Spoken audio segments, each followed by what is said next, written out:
Board of Education, thank you for the opportunity to speak on behalf of the elementary schools here within Boardman Local School District. The purpose of my presentation today is to take a closer look at the discipline data that we have available here in Boardman. I want to look to address a specific cause for any data that might be an outlier, try to relate this to comparable districts across the state, and propose a solution for what we find. I'd like to move to my process for gathering this data and what I was able to find.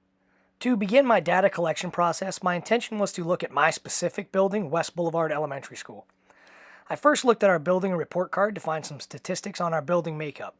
Our building houses grades K to 3 and has 5 teachers per grade level, with an enrollment of 436 students, with 64.9% economically disadvantaged in our most recent year of data that's available from 2023 to 2024.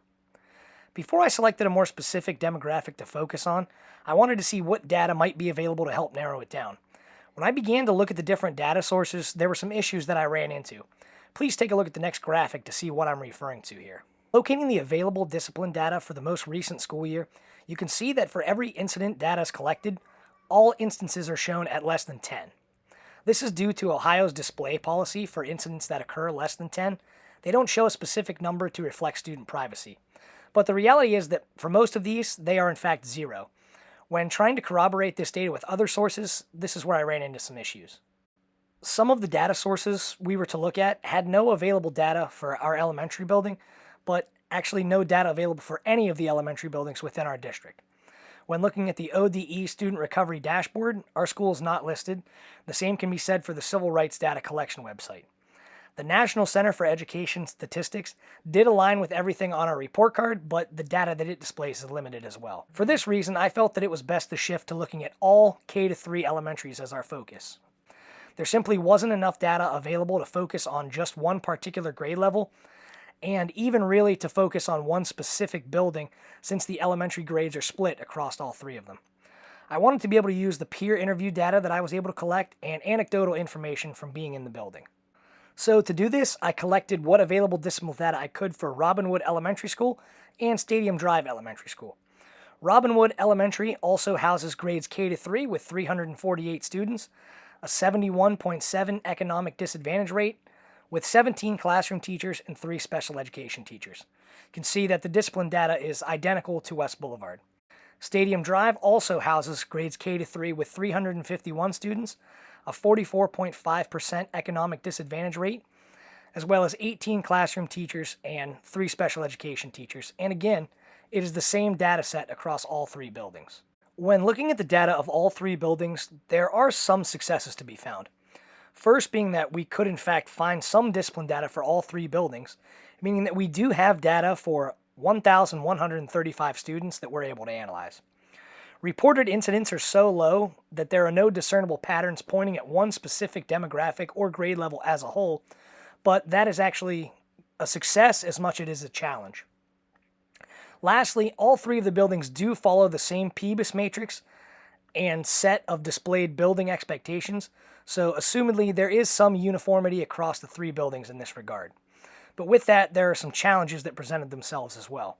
There was an overall lack of data for the elementary buildings, which could mean that we have very little discipline issues across the district at the elementary level. But the reality is that this is highly likely untrue when anecdotal and interview information is taken into consideration. Our PBIS matrix and building expectations are only entering their 3rd year of implementation, so this data could mean that there's a lack of accurate monitoring of the success being done. Also, with the lack of data, we weren't able to see if there are any specific demographic or grade level that's singled out. I was unable to get more specific data as there are no suspensions or expulsion practices present at the elementary level. This brings me to where we might go from here. To compare across the state, Kim Eckhart and Catherine Unger at the Children's Defense Fund share that disruptive or disobedient behavior is the single biggest infraction in terms of expulsion and suspensions, coming in at 44% of all of them. They share that while this can vary in definition from district to district, the next closest category comes in at just 29%, being fighting or violence, showing that even though it is a broader definition of misbehavior, it's still a fairly large gap regardless of how you define it. Boardman, in comparison, had at most 27 instances of this behavior with 0 suspensions or expulsions due to the district policy across all 3 buildings and over 1,100 students. With it being such a prominent issue across the state, the data shows that it's not an issue at Boardman. However, I do feel this is not the case. With anecdotal evidence, interview responses, and other recent services that our district has added, I feel that the real issue at hand is a lack of reporting as disruptive and disobedient behavior are occurring within the building. Just last year, our district has partnered with HWS, a mental health counseling service that is located in each building within the district. The reasoning for this was that we were seeing an uptick in behavior problems within the classroom, specifically disruptive and off-task behavior. However, our data does not reflect this uptick. We have also incorporated PBIS as a district and building plan as our main disciplinary plan just 3 years ago. This is arguably still in a transition period, but with the addition of mental health counseling and behavior support services, it could suggest that as of yet, PBIS as a building plan is not proving effective, even though our data suggests that we do have a very low number of incidents. The Children's Defense Fund suggests that across the state, the large increase in disruptive and disobedient behavior is a result of higher stress levels in children. A 42% increase in diagnosed anxiety and depression disorders over a 4-year period. This increase in stress, anxiety, and depression could be linked to students spending more time at school, as our district has recently lengthened our day by 1 hour of instruction time. We have also continually added scripted programs for all content areas, with a 2-hour literacy block daily, a science program, a social studies program, and a math program that is all occurring daily for students as young as 5 years old. This length of instructional time leaves little flexibility for students and could definitely be an explanation for increased stress levels with these high expectations at an instructional level. This would coincide with the necessity to partner with mental health and behavior services as stress is higher, so our incidences were actually increasing yet not being reported. When discussing behavior with other staff members and my own firsthand experience, we are seeing increased disruptive behavior. Across 3 interviews, a common theme was that there was also a lack of clear processes and support for teachers in dealing with this behavior, and it was often up to them to handle it on their own. This would actually coincide with underreporting, as teachers felt that reporting didn't really get them anywhere, as they still had to deal with it on their own. In reality, our building is likely much more aligned with statewide data than what our own reported data would suggest. Based on what teachers are seeing in their classrooms, expressing frustrations in the lack of support or methods to seek support, I propose that we add clear district-wide guidelines for reporting behavior through this system called Panorama. Panorama is an AI-based software that seeks to put a clear MTSS in place with data collection on the student's response to intervention, or RTI. I've been fortunate to take part in a training for this program, as we are already in the process of potentially adding it to the district as a resource. With this program, behavior can be clearly reported for anyone that comes in contact with that child to see. It lets everyone know that what the reported incident was and what the response was on behalf of the teacher or office.